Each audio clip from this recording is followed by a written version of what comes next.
Hello friends, நான் இன்றைக்கி mutton எலும்பு சூப்பு வைக்க போகிறேன். பாருங்கள், 1/2 கிலோ மட்டன் வாங்கி வச்சுருக்கேன். எப்படி செய்யலான்னு பார்க்கலாம் வாங்க. இப்போ பாருங்கள், அந்த கடாயை வச்சு எண்ணெய் ஊற்றியாச்சு. இதில் வந்து பிரியாணி எல்லாம் போட்டுக்குவோம். பட்டை, இது அன்னாசி பூ கொஞ்சம் வாசனைக்காக. இப்போ பாருங்கள், ஆனியன், தக்காளி போட்டாச்சு, பச்சை மிளகா போட்டாச்சு. இது எல்லாத்தையும் நல்லா வதக்கிக்குவோம். பாருங்கள், எல்லாம் நல்லா வதங்கிருச்சு. இப்போ இதில் கருவேப்பிலை போட்டுக்குவோம். கொஞ்சம் துவரம்பருப்பு எடுத்து வச்சுருக்கேன், அதையும் இதில் சேர்த்துக்கலாம். துவரம்பருப்பு போடாமலும் செய்யலாம். நான் வந்து கொஞ்சம் சேர்த்துக்குவேன் எப்போவுமே, அப்போ தான் கொஞ்சம் கெட்டியாக இருக்கும். இப்போது இந்த வச்சுருக்க எலும்பு எல்லாத்தையும் இதில் சேர்த்துக்குவோம்.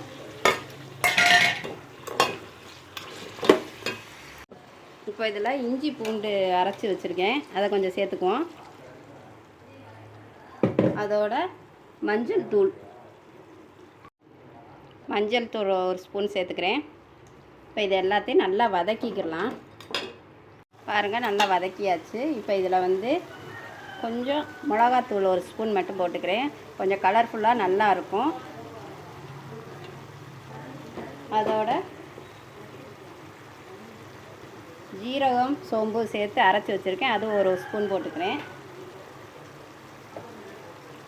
மல்லி ஒரு ஸ்பூன் போட்டுக்கிறேன். இப்போ இதை எல்லாத்தையும் சேர்த்து நம்ம வதக்கிக்கலாம். இப்போ பாருங்கள், எல்லா பொடியும் போட்டு நல்லா வதக்கியாச்சு. இப்போ தேவையான அளவு தண்ணி ஊற்றிக்குவோம். நல்லா வேகணும். இது வந்து நீங்கள் குக்கர்லேயும் வைக்கலாம். நான் வந்து குக்கரில் வைக்கலை, அதனால் நல்லா தண்ணி ஊற்றி ஒரு 1/2 மணி நேரம் வேக வைக்கணும். பாருங்கள், இப்போ தண்ணியெல்லாம் ஊற்றியாச்சு. இதை இப்போ நல்லா மூடி வச்சுருவோம். இது வந்து நல்லா ஒரு 1/2 மணி நேரம் வேகணுங்க. இப்போ பாருங்கள், சூப்புக்கு வந்து தேவையான அளவு உப்பு போட்டுக்குவோம். 2 ஸ்பூன் கல் உப்பு எடுத்து வச்சுருக்கேன், அதை போட்டுக்கிறேன். அதையும் போட்டு நல்லா கிண்டி விடுவோம். இது ஒரு 1/2 மணி நேரம் ஆகும். பாருங்கள், சூப்பு நல்லா கொதித்து வருது. ஆனால் இன்னும் வேகணுங்க, இன்னும் வேகலை.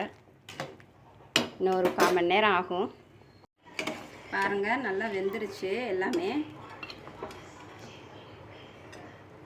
பாருங்கள், நல்லா வெந்துருச்சுங்க. இப்போ இதுக்கு வந்து கொஞ்சம் தாளித்து ஊற்றிக்குவோம். இந்த கடாயை வச்சு எண்ணெய் ஊற்றிட்டேன். பாருங்கள், இதில் வந்து கொஞ்சம் கடுகு,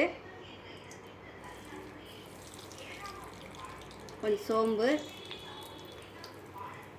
ஜீரகம், ஒரு காஞ்ச மிளகாய் போட்டுக்கிறேன். அது பொரிஞ்சதும் கருவேப்பிலையை போட்டுக்கிறேன்.